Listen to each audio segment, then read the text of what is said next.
queria convidar você a abrir a sua Bíblia. Nós começamos, o Marcelo vai projetar para a gente lá a primeira tela, para você se enquadrar aí. Lamentações é o nosso texto de hoje. Estamos terminando hoje uma série, falamos sobre o poder das boas decisões, o poder do perdão, o poder da gratidão, o poder da integridade. E nós vamos falar hoje sobre o poder da esperança, baseados nesse texto, muitas vezes citado, mas muitas vezes mal compreendido ou não entendido. Nós vamos nos esforçar para entendermos esse texto e tirarmos algumas lições para a nossa vida. Nós vamos usar o capítulo 3, então, dos versos 19 ao 26, como está aí. Eu vou ler aqui na nova versão, você deixa o texto aberto para que você possa acompanhar depois. Amém? Vamos ler. Lembro-me da minha aflição e do meu delírio, da minha amargura e do meu pesar. Lembro-me bem disso tudo, e a minha alma desfalece dentro de mim. Todavia, diz ele, lembro-me também do que pode me dar esperança. Graças ao grande amor do Senhor, é que não somos consumidos, pois as suas misericórdias são inesgotáveis. Renovam-se cada manhã. Grande é a sua fidelidade. Digo a mim mesmo, a minha porção é o Senhor, portanto nele porei a minha esperança. O Senhor é bom com aqueles cuja esperança está nele, com aqueles que o buscam. É bom esperar tranquilo pela salvação do Senhor. Amém? Deixa a sua Bíblia aberta. Meus irmãos, nós estamos diante de um livro fantástico da Bíblia. Eu tenho recomendado a você ler a Bíblia, faz diferença, coisas abençoadas acontecem com a nossa vida, vale a pena ler esse livro é fantástico. Mas nós precisamos entender, para entendermos esse texto, nós precisamos entender o seu contexto, o seu pano de fundo, o que estava envolvido nesse momento, nesse texto, quando esse texto foi produzido. O povo de Deus viveu uma grande crise no século 6 a.C. Então nós vamos pensar aí em 587, mais ou menos 586 a.C., quando Jerusalém foi invadida pelos babilônicos. O registro bíblico nos dá conta de que a invasão babilônica ela foi acontecendo pelo menos em 3 fases, até na terceira fase completamente. E o povo de Deus foi sofrendo, então houve uma catástrofe sobre o povo de Deus, quando isso foi acontecendo, e definitivamente aconteceu o desfecho final, uma situação trágica. O livro, ele nasce a partir dessa situação toda que o povo está vivendo na declaração do profeta, o texto considerado a ele, profeta Jeremias. Então, o exército babilônico, então, definitivamente invade Jerusalém, e algumas pessoas são mortas, as pessoas que ficam são as pessoas que estão trabalhando no campo, algumas pessoas ficam ali, mas a cidade fica toda destruída. O último rei, o rei Zedequias, é capturado e é deportado também para a Babilônia. É um quadro terrível, de quem estava vivendo aquilo ali. Todo esse processo de invasão, de destruição da cidade, foi anunciado também pelos profetas, diante de uma desobediência permanente do povo de Israel. Portanto, eles foram avisados, mas não cederam no seu todo. Se você ler o livro de Crônicas, 2 Crônicas 36, de 1 a 23, 2 Reis, capítulo 24 e 25, você tem toda a narrativa dessa invasão e como que se deu isso nos momentos. Não foi um tempo só, como eu disse, foi um processo de alguns meses, um processo longo, mais de um ano, que definitivamente Jerusalém, melhor dizendo, é destruída. E é esse caos que eles estão vivendo, esse livro está dentro desse processo para você entender, dessa calamidade que foi anunciada. O próprio registro de 2 Crônicas 36:15 afirma lá que o povo foi alertado por muitos servos de Deus, mas não ouviram. E a consequência, essa ironia, né, eles foram avisados, mas eles não cederam e aconteceu tudo isso. Então, o contexto do livro Nós precisamos entender o livro a partir disso tudo, dessa problemática toda da cidade, da sua destruição, do templo, e nós vamos ver muita coisa aí a partir disso. Agora, também outra coisa que nós precisamos falar para entendermos esse texto é que esse livro, Lamentações, ele é um livro que tem uma característica muito peculiar. Ele tem 5 capítulos. Você pode olhar na sua Bíblia e conferir. E são 5 poemas. E eles estão escritos dentro de uma ordem muito interessante, porque os capítulos estão numa ordem alfabética das letras do hebraico. Propositalmente, como fosse um acróstico. Então, nós não estamos entendendo bem na leitura no português, mas lá era um acróstico. Cada versículo. Então, você olha na sua Bíblia ligeiramente, aí você vai perceber que o capítulo 1, o poema 1, tem 22 versículos, porque são 22 letras do alfabeto hebraico. E só o capítulo 3 que tem 66 versículos, porque o alfabeto ele é repetido 3 vezes. Então, nos demais, nós temos 22, 66 e, por fim, 22 versículos, perdão. É nessa montagem, de uma forma bem simétrica, que o texto é colocado aí no livro de Lamentações de Jeremias. É um livro muito interessante. Então, o primeiro e o segundo e o quarto poemas são lamentações tristes ou fúnebres. São declarações daquele retrato do que estava acontecendo, do que aconteceu. Veja comigo, o livro abre, o capítulo 1, o poema 1, assim: como está deserta a cidade, antes toda cheia de gente. Olha o quadro que é visto. Como se parece como uma viúva, a que antes era grandiosa entre as nações. A que era a princesa das províncias, agora tornou-se uma escrava. Lamentações 1:1. O capítulo 2:1 diz: o Senhor cobriu a cidade de Sião com a nuvem da sua ira. Lançou por terra o esplendor de Israel, que se elevava para os céus. Não se lembrou do estrado dos seus pés no dia da sua ira. Capítulo 4, verso 1 diz: como o ouro perdeu o brilho. Olha só, como o ouro perdeu o brilho, como o ouro ficou embaçado. As pedras sagradas estão espalhadas pelas esquinas de todas as ruas. O templo foi destruído, foi queimado. E a declaração é muito forte, retratando aquele momento, as pedras sagradas espalhadas. Porque nós precisamos lembrar que nesse contexto o templo é o lugar de mais sagrado na cultura judaica. É por isso que hoje, lá no Muro das Lamentações, é o espaço mais sagrado. É o cantinho que sobrou, que ficava perto do santo lugar, do santíssimo lugar.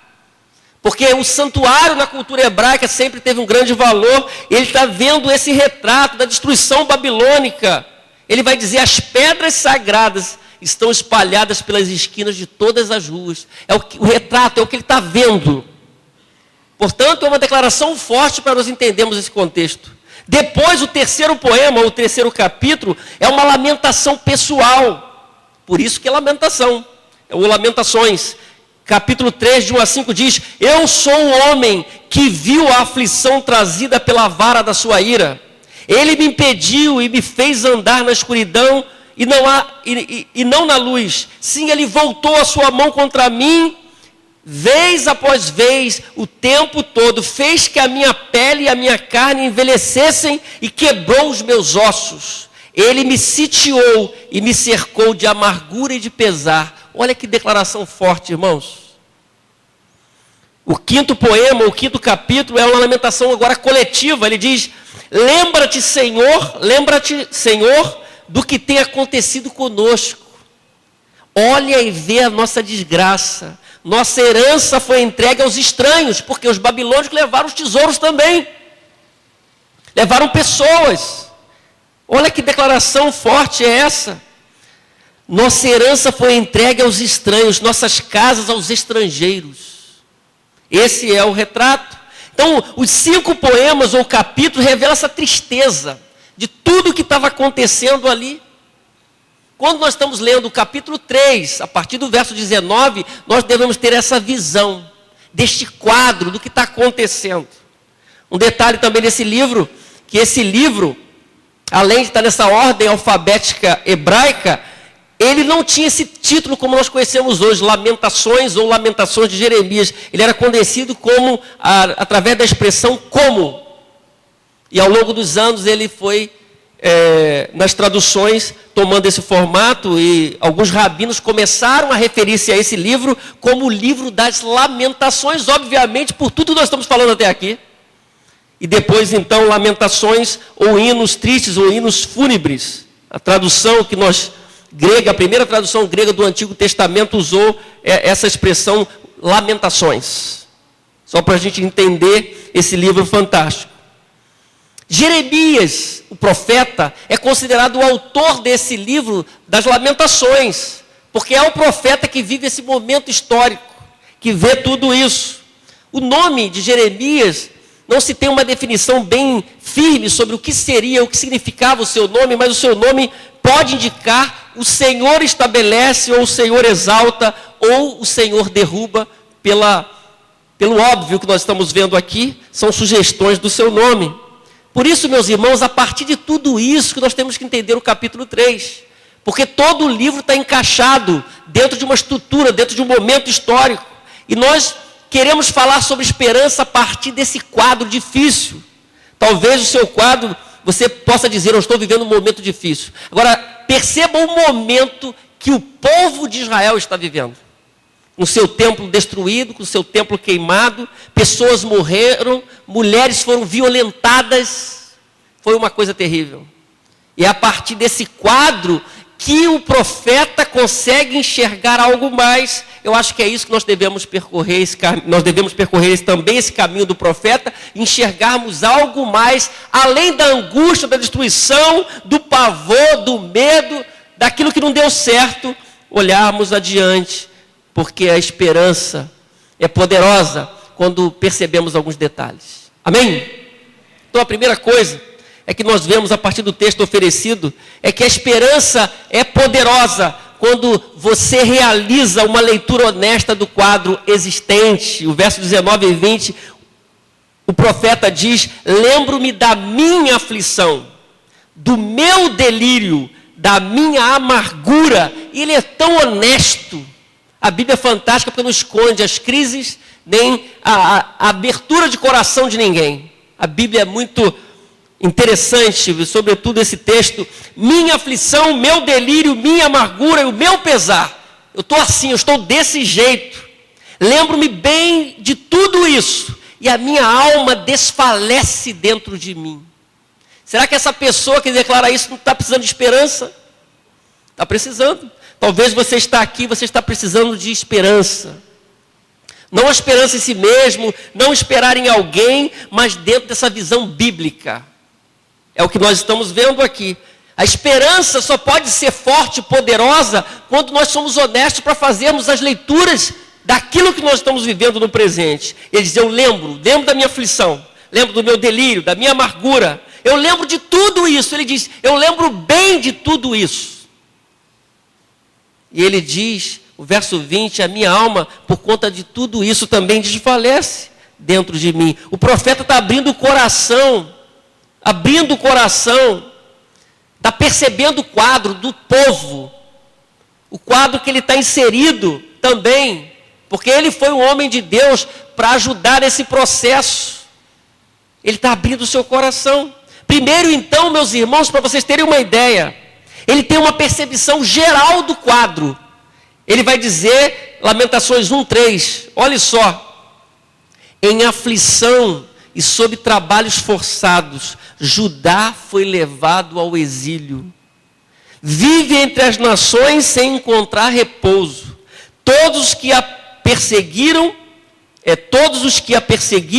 a capturaram em meio ao seu desespero. Muita gente fugiu. Capítulo 1, 6 e 7 diz, todo o esplendor fugiu da cidade de Sião. Todo o esplendor. Seus líderes são como corças que não encontram pastagem. Sem forças fugiram diante do perseguidor. Nos dias da sua aflição e do seu desnorteio, Jerusalém se lembra de todos os tesouros que lhe pertenciam nos tempos passados, porque os tesouros foram também. Quando o seu povo caiu nas mãos do inimigo, ninguém veio ajudá-la. Seus inimigos olharam para ela e zombaram da sua queda. Olha o quadro. É a visão que ele está tendo, porque a visão é honesta, não só do que está se passando no seu coração, mas do que ele está enxergando como morador da cidade, como profeta de Deus. Ele também tem, meus irmãos, uma visão clara da perda da autonomia do povo e do prejuízo espiritual que ele estava vivendo. Quando nós queremos resolver esse problema, os nossos problemas, nós vamos passar por aqui. Lamentações 1:10 diz: o adversário saqueia todos os seus tesouros. Ele viu nações pagãs entrarem no seu santuário, sendo que tu as tinhas proibido de participar das tuas assembleias. Todo o seu povo se lamenta enquanto vai em busca de pão, e para sobreviverem trocam tesouros por comida. Coisa ficou difícil. Lamentações 5:11-15 diz: olhe só, meus irmãos, o quadro terrível. As mulheres têm sido violentadas em Sião. Coisa costumeira na guerra antigamente. E as virgens da cidade de Judá, olhe só o quadro. Os líderes foram pendurados por suas mãos. Aos idosos não se mostra nenhum respeito. Os jovens trabalham nos moinhos, os meninos cambaleiam sobre o fardo da lenha. Os líderes já não se reúnem junto às portas da cidade. Os jovens cessaram a sua música. Dos nossos corações fugiu a alegria. Nossas danças se transformaram em lamentos. Olha o quadro que vai se desenhando na declaração do profeta, meus irmãos. Ele tem uma visão real das atitudes equivocadas do povo. Lamentações 1:18-19 vai dizer: o Senhor é justo, mas eu me rebelei contra a sua ordem. É uma fala como fosse a fala do povo. Ele assume a fala do povo. O Senhor é justo quando eu me rebelei. Nós sabemos da história de Jeremias, considerando ele o autor, que ele foi um servo fiel, ele lutou contra isso. Mas é uma fala representativa. O Senhor é justo, eu me rebelei contra a sua ordem. Ouçam todos os povos, olhem para o meu sofrimento. Meus jovens e minhas moças foram para o exílio. Chamei os meus aliados, mas eles me traíram. Meus sacerdotes e meus líderes pereceram na cidade, enquanto procuravam comida para poderem sobreviver. Esse é o lamento real. Mas é um lamento corajoso, é uma visão corajosa, é uma leitura honesta. O profeta está expondo toda a vergonha nacional, a vergonha do povo, a sua própria vergonha. Se nós queremos pensar em esperança, meus irmãos, nós devemos ser francos em relação ao que nós estamos vivendo. E aqui nós vemos o profeta abrir o seu coração, rasgar o seu coração. Abrir o seu coração. Se você quer mudar de vida hoje, você tem que olhar para a sua vida com honestidade, reconhecer o que está se passando, as mazelas, as dificuldades, os erros, as calamidades que estão à sua volta, suas crises, sua desobediência, seus equívocos. É uma constatação que a gente aprende aqui do profeta. Ele abre o seu coração, ele faz uma leitura do quadro, é do seu quadro, do quadro do povo. Eugene Peterson diz na sua versão da Bíblia, a mensagem, ele diz, olha só que quadro interessante nessa versão: nunca vou esquecer a desgraça, o gosto das cinzas, o veneno que engoli, lembro-me de tudo, ai como lembro, o sentimento de chegar ao fundo do poço. Essa tradução expressa um pouquinho, não uma tradução, não é? É uma paráfrase desse texto, mas expressa essa realidade que o povo está vivendo. Talvez você esteja, nós tenhamos pessoas assim aqui hoje, estou chegando no fundo do poço, também estou assim. É importante que você reconheça o que está se passando, para que a esperança possa ser poderosa e o seu quadro possa ser mudado.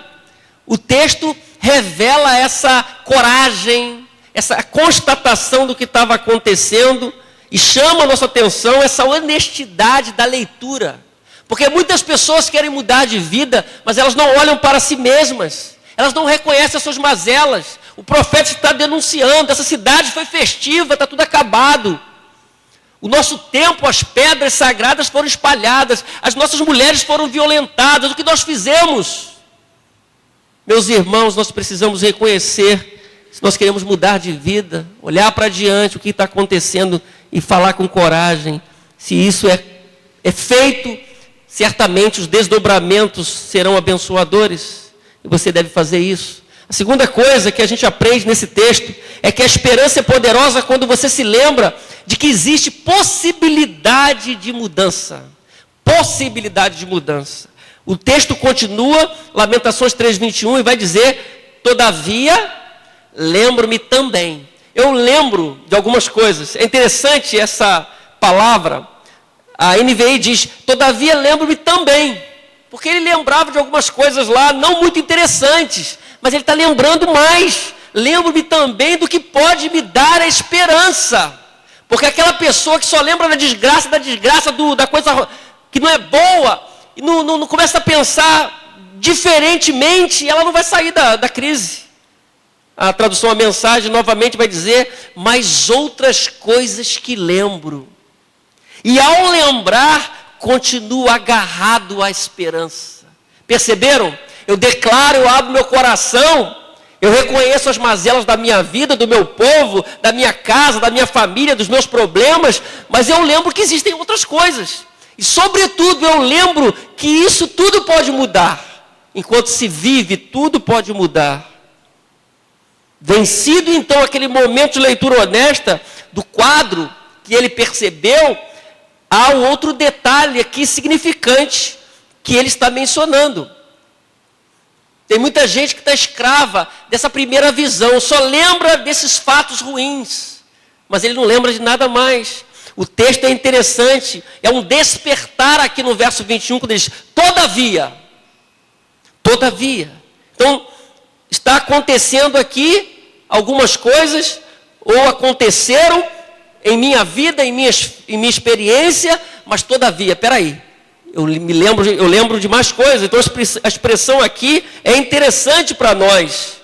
O próprio lamento é um lamento agora que se modifica. Dentro do seu lamento, e dentro desse poema, do poema 3, do capítulo 3, a gente começa a enxergar alguma coisa a mais. Porque tem gente que o próprio lamento alimenta o lamento e mais lamento, e não se sai desse quadro. A gente reconhecer os problemas, os nossos problemas, é muito salutar, é bem-vindo. Agora eu tenho que lembrar do que me traz esperança.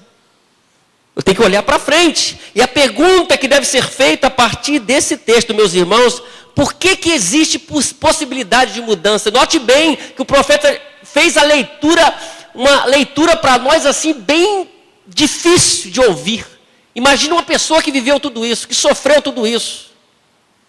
Mas agora ele é capaz de perceber que mesmo diante daquele quadro terrível, uma mudança podia acontecer. Eu quero me lembrar também daquilo que me traz esperança.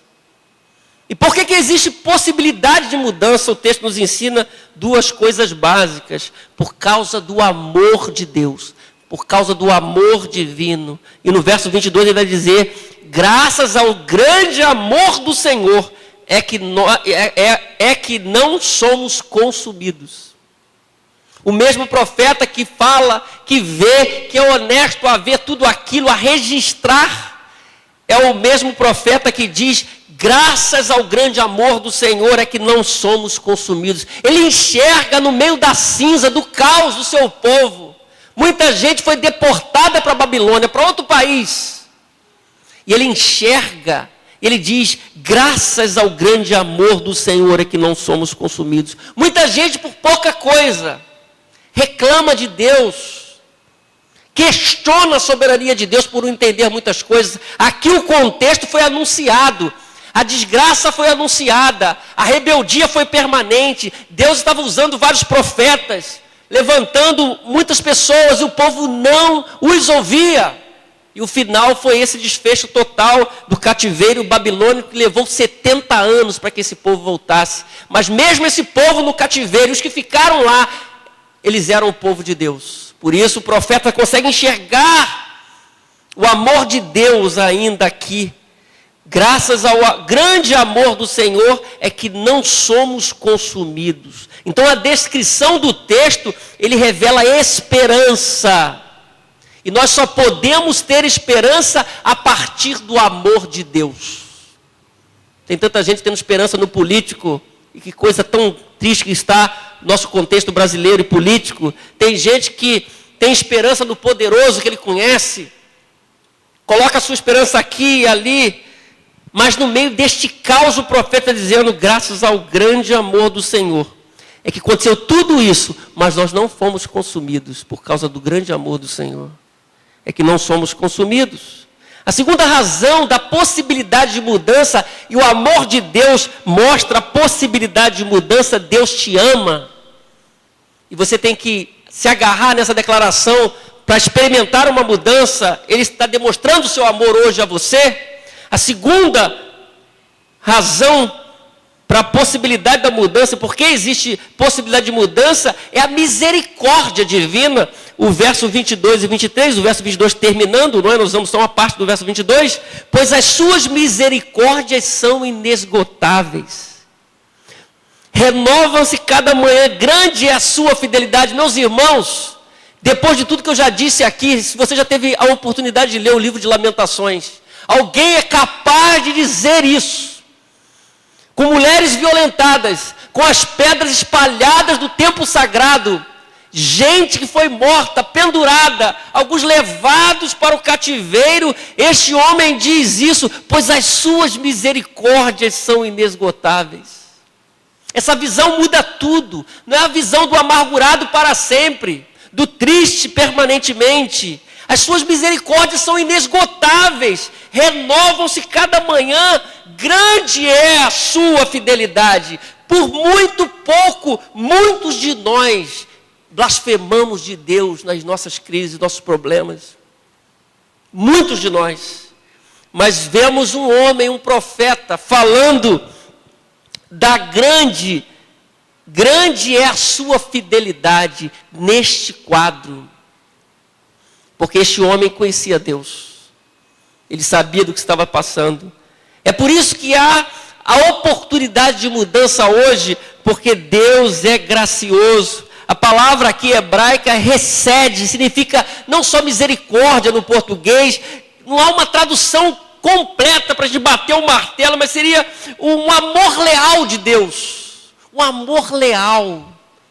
Nós não temos uma palavra só em português que chegue perto dessa expressão hebraica colocada aqui. É um sentido básico de lealdade, de amor leal. O povo estava sofrendo, não porque Deus queria no seu primeiro plano, mas por desobediência. Por isso que a Bíblia, a mensagem, traduz dessa forma: o amor leal do Eterno não pode ter acabado. Seu amor misericordioso não pode ter secado. Eles são renovados a cada manhã. Como é grande a tua fidelidade. Vamos ler juntos? O amor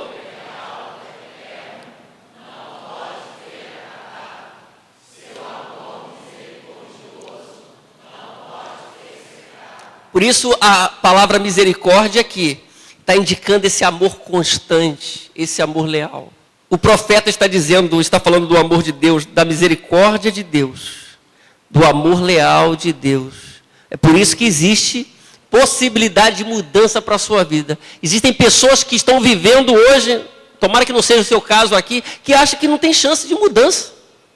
Que alguém disse para ele, não dá, não tem como mudar isso. Pela palavra de Deus, meus irmãos, existe sim a oportunidade de mudar, sobretudo quando você começa a olhar para Deus. Há possibilidade, creia nisso. O quadro do povo era lamentável.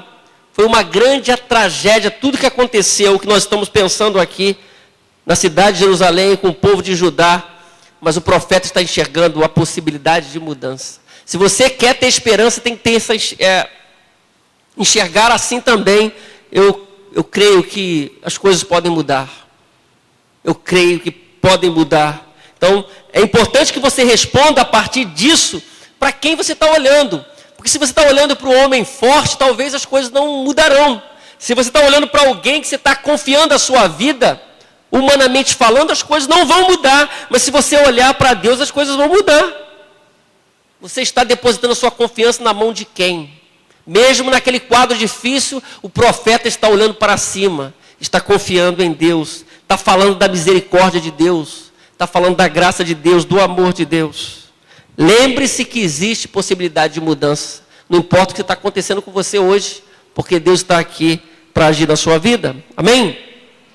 Terceiro, a esperança é poderosa quando você deixa Deus ser o protagonista da história da sua existência. O verso 24, 25 e 26 é uma declaração interessante nesse conjunto da obra. Ele diz: digo a mim mesmo, a minha porção é o Senhor. Digo a mim mesmo, a minha porção é o Senhor. Portanto, nele porei a minha esperança. Isso reforça o que nós estamos falando aqui. A sua esperança tem se colocado nas mãos de Deus. E em Deus. O Senhor é bom com aqueles cuja esperança está nele. Para com aqueles que o buscam. É bom esperar tranquilo pela salvação do Senhor.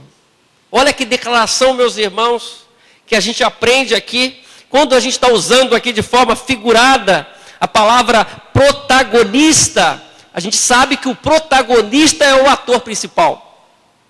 Mas na vida, a gente tem percebido algumas coisas interessantes na vida das pessoas. Nós lidamos com pessoas, nós vivemos com outras pessoas, em família. Mas geralmente nós observamos uma dessas posturas que eu vou falar aqui na dinâmica da vida das pessoas.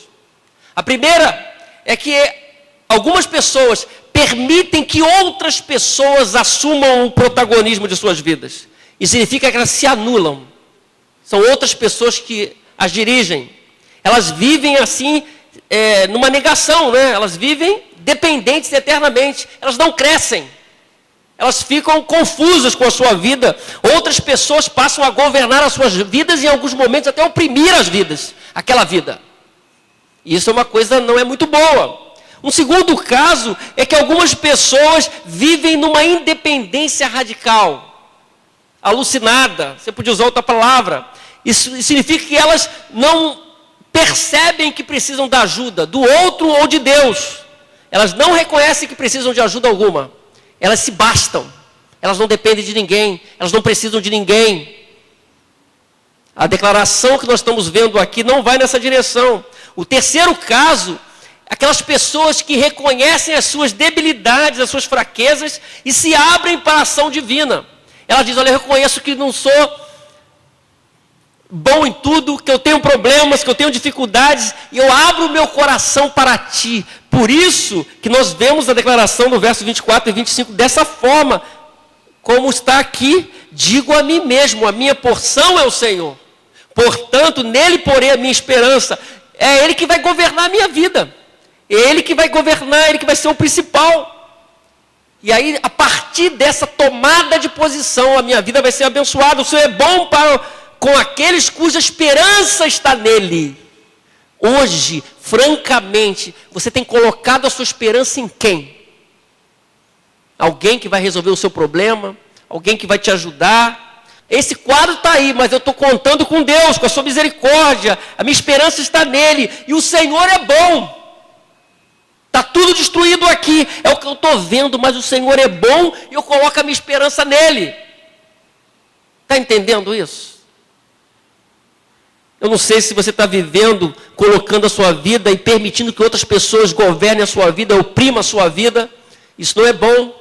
Você pode estar vivendo de uma forma independente, achando também que você não precisa de ninguém. É complicado isso. Nós precisamos de outras pessoas, de pessoas abençoadoras. Mas, sobretudo, meus irmãos, nós precisamos de Deus. Nós precisamos reconhecer as nossas mazelas. Nós precisamos abrir o nosso coração para a ação divina. Para que Ele seja o protagonista, que Ele governe. Que Ele tenha a última palavra. Que Ele tenha a última palavra. E quando estamos falando a respeito do poder da esperança, nós devemos pensar seriamente nisso. Se a sua experiência até aqui talvez tenha sido uma experiência difícil, nós falando aqui no culto da sua vida, seus problemas, seus dilemas, a coisa está problemática, hoje pode ser um tempo de revolução. Nas palavras do profeta em Lamentações, é uma revolução aquilo. Se você ler de ponta a ponta esses 5 poemas, você vê um quadro terrível.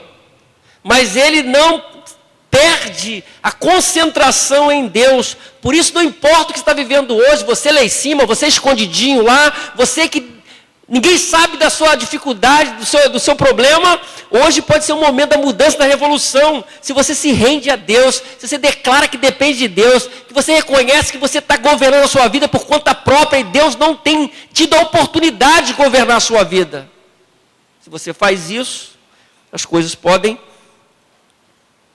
mudar a partir desse momento que você se coloca nas mãos de Deus. Porque quando você se afasta de Deus, você enfrenta grandes dificuldades. O povo de Israel sofreu muito. Um povo que já havia saído do Egito há muito tempo atrás. Um povo que se consolida como monarquia, tem rei. Um povo rebelde em muitos momentos. Um povo que não ouve os profetas.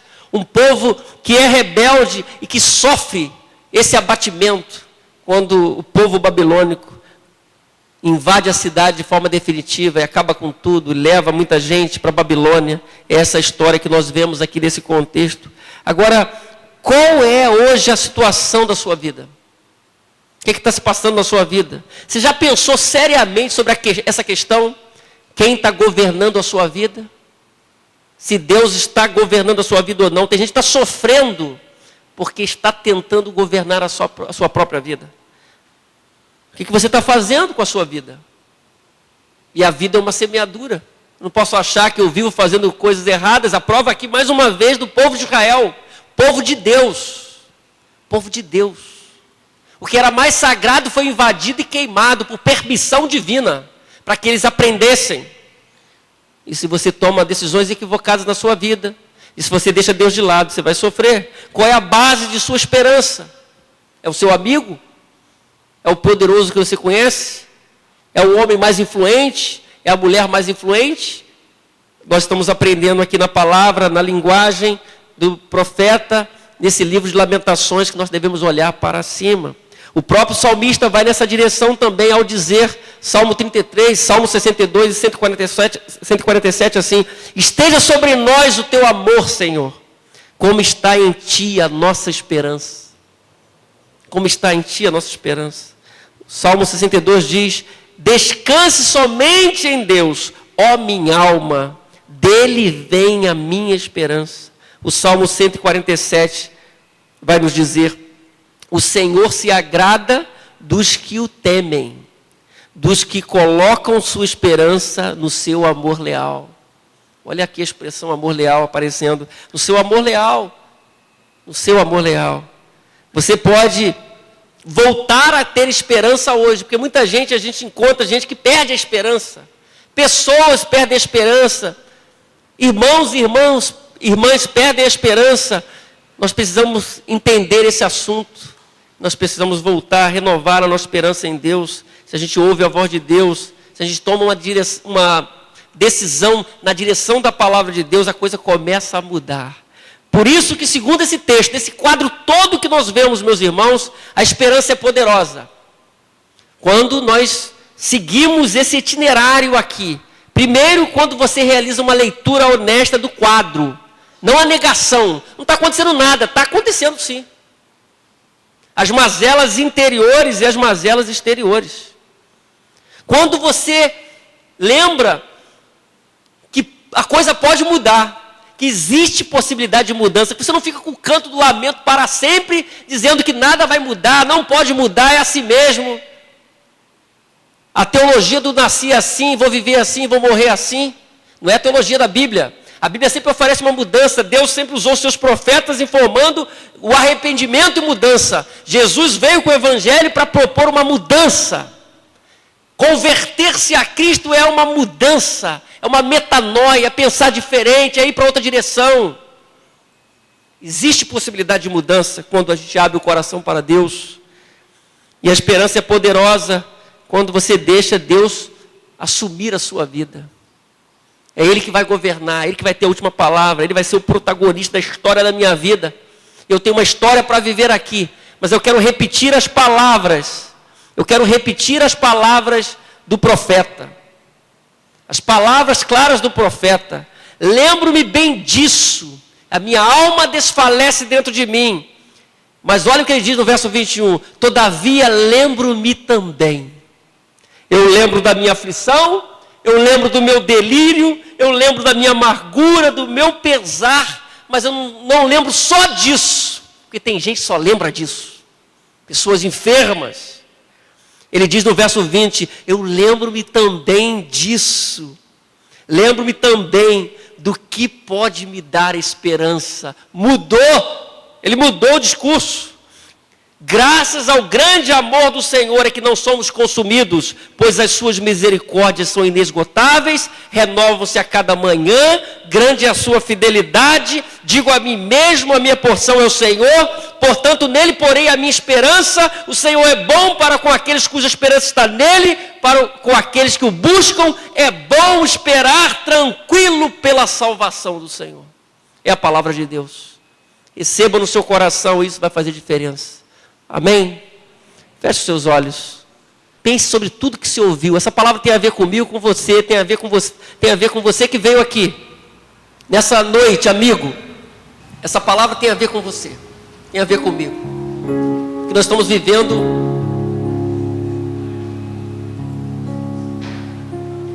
temos vivido lutas.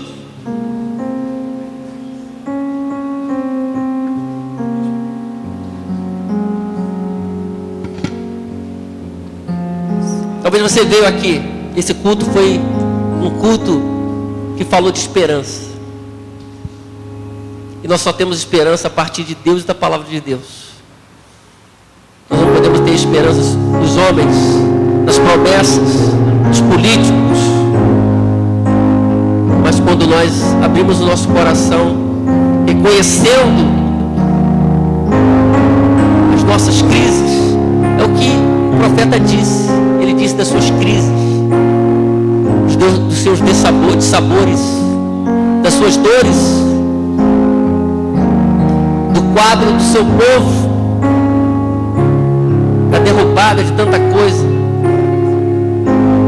Ele abriu seu coração, mas ele disse, eu estou desse jeito, e eu reconheço tudo isso, mas eu reconheço também aquele que pode me dar esperança. Reconheça hoje, meu irmão, aquele que pode trazer esperança, está trazendo esperança para você.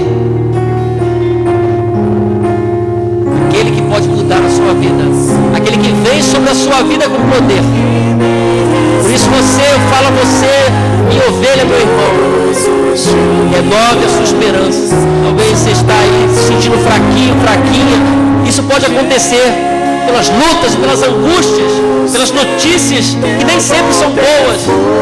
Mas nós podemos olhar para Ele, para o Senhor, nós podemos renovar as nossas forças, nós podemos lembrar da misericórdia, do amor de Deus, do poder de Deus. Derrame seu coração e diga, Deus, eis-me aqui, renove a minha esperança, me ajuda, Tua palavra é a verdade. E eu quero dizer como profeta que o Senhor é bom mesmo nessa situação que eu não estou entendendo tudo. O Senhor é bom, o Senhor é misericordioso, o Senhor é poderoso para fazer coisas extraordinárias na minha vida. Esse quadro difícil que eu estou vivendo, diga para Deus, Ele pode mudar, querido.